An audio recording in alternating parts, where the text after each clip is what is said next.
So first off, now in Social 10, we look at globalization in terms of many different dimensions. Here are just three of them. There is economic, political, and social. So economic really having to do with money, the flow of goods and services. Political, we look at government decision making and power structures. And social, how are people's culture and identity affected? You might see social and cultural globalization presented as two different things.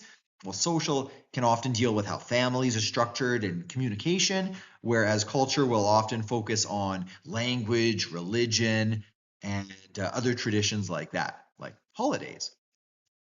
And as Scrooge McDuck asks, a phenomenon like free trade can encompass all these dimensions of globalization, though there again are plenty more, but how? And so we either have or will discuss in class how economically, yeah, talking about putting trades and affecting the price of goods from country to country. Politically, these deals allowing free trade are often negotiated by governments, and socially, how we view our culture, whether we're Canadian, whether we're American, whether we're citizens of the world, can very much also be reflected in our willingness to trade with other countries. So today's class will be looking at this difference between the global south, the global north, and where they all fit into this big global picture. So first off, though, what are the global north and south? Big terms we look at. Now, they often coincide with the hemisphere, the global north being northward geographically, but they generally refer to the level of development. You'll see Australia and New Zealand down there are part of the global north because they have higher standards of living, more money. If you look back at the Cold War era, that first, second, and third world, these terms, first world was used for like those wealthy countries, third world, what we'd call global south, second world referred to the communist countries who were kind of in between. Everyone would live in a boring apartment that looked the same, unless of course you were the dictator, then life was pretty good. So one of the big challenges with globalization is about how can it be fair and equitable for everyone? How can people in the global south benefit from this system as well? So in class, either we have or we will take a look at clothes that you have. And if you're watching this from home, you can take a look in your privacy of your own home. Take a look through your wardrobe at where are your clothes made. In our class just recently here, at the time of filming, we saw that the country that had the most clothes produced was Vietnam. And the only global north country that had anything at all, one garment, came from Singapore. This tie that I'm wearing, it's a hand painted one. It was hand painted not by Van Gogh, the original artist who is Dutch, but by someone in Vietnam. So I added to the queue there. And we also discussed as a class, did the location affect your decision to buy? And in our latest class, a lot of people said no. We just went with whatever's cheapest. As far as why they were produced there, well, we're going to explore that. Big reason, the cost of labor, as you can see right here, cheaper labor. So the big player that we're going to encounter many, many times in our course, the players are the transnational corporations. So to be a transnational corporation, all you have to do, as the name suggests, is operate in multiple countries. You're in two countries, you're a transnational corporation. Another name for it is multinational corporation. So we've got examples here, Nike, Disney, McDonald's, Gildan, maybe not as famous, but I know a few of you who are on sports teams might be familiar because they make uniforms for a lot of companies. You can buy in bulk. When I worked with the city of Calgary, our uniforms were made by Gildan, and it was lovely. I just love wearing their clothes, but they were in the news for some of their factories being unsafe and actually one of them collapsing some years ago. So there's some great stuff about these transnational corporations because producing items in bulk, they're able to do it cheaper. Producing items in the global south, the wages are lower. We'll explore that too.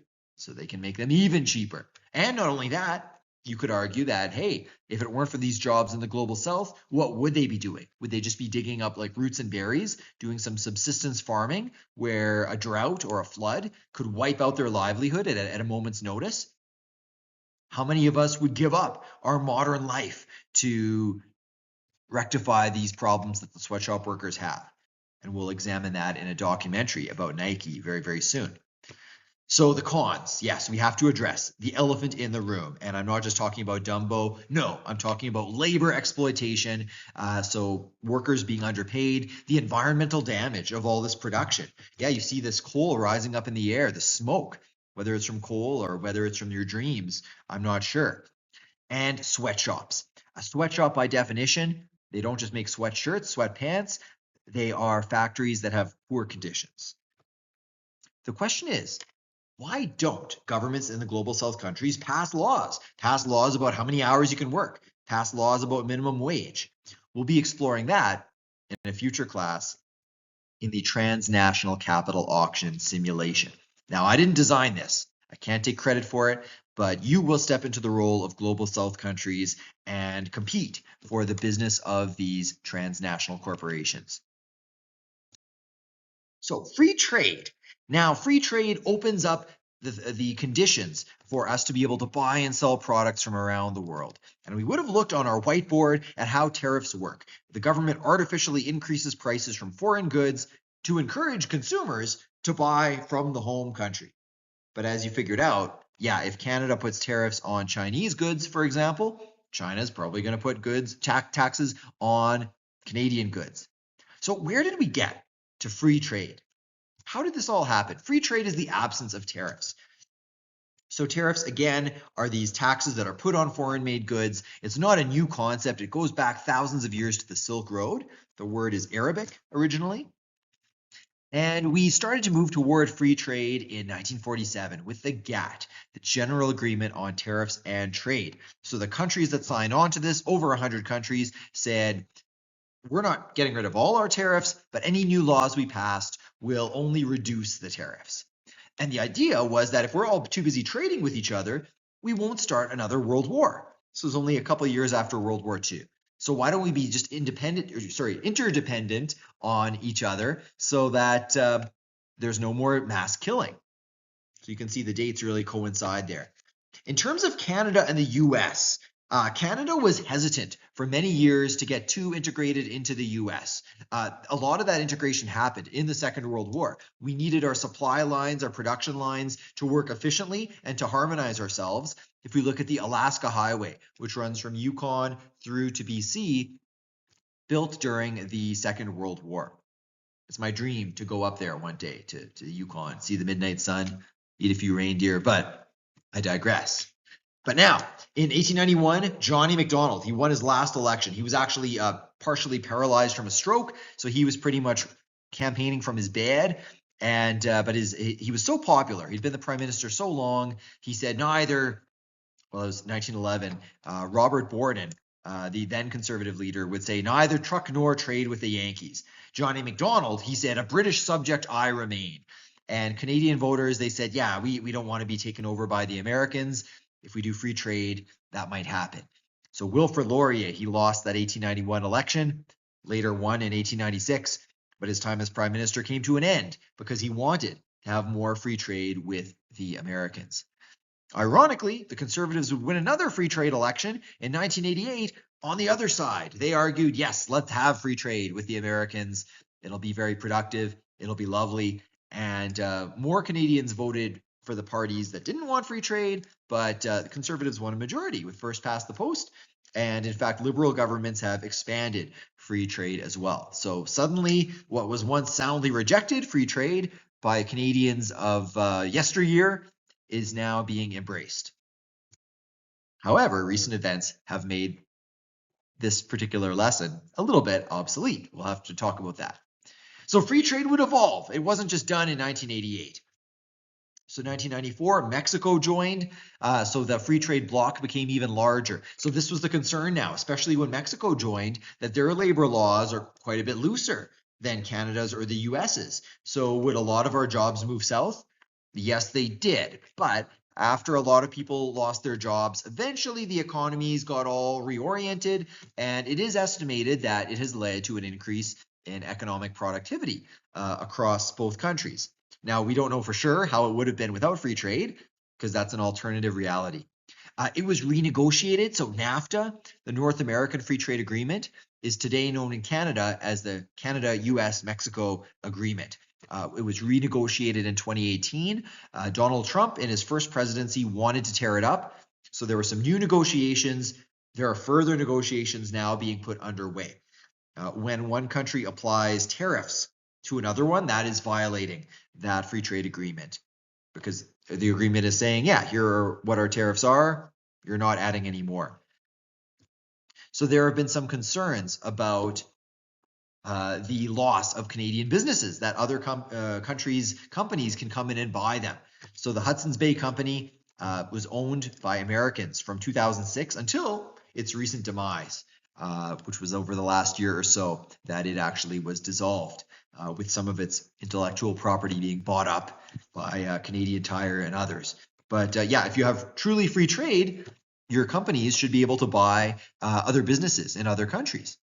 So the big reason for this was to have foreign investment and promote economic growth with free trade. It seems to have been the case, and that these new tariffs that have been added have really caused the economies of both Canada and the US to really take a bit of a shock. So we went beyond free trade with just the United States. As of 2023, Canada has made 19 free trade agreements with over 45 different countries. That includes the various countries of the European Union who negotiated as a bloc.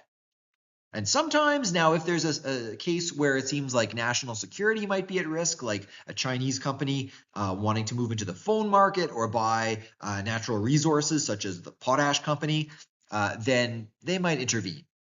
We don't have a free trade deal with China, but the countries have looked to try to reduce the tariffs that exist. They buy a lot of our pork and canola, and we buy a lot of everything from them.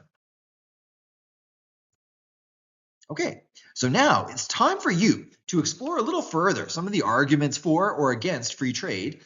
If you're against free trade, you're more of a protectionist. You're wanting to protect your economy. So there are 2 articles. There are some questions for you to go through and discuss and debate as a group. Do you think Canada should continue to pursue free trade? It was serving us very, very well until our biggest trade partner decided it didn't want to follow those rules of the agreement anymore. Did that leave us in a vulnerable position because we were in a place of free trade? So there's some for you to discuss. I do ask for you to look at foreign direct investment. You may or may not be able to research some of those numbers about how much of our economy is foreign owned, but it could be one of the factors that affect your argument. I'm getting very, very emotional. Either that or it's the dust, but enjoy the articles and the debate. Take care.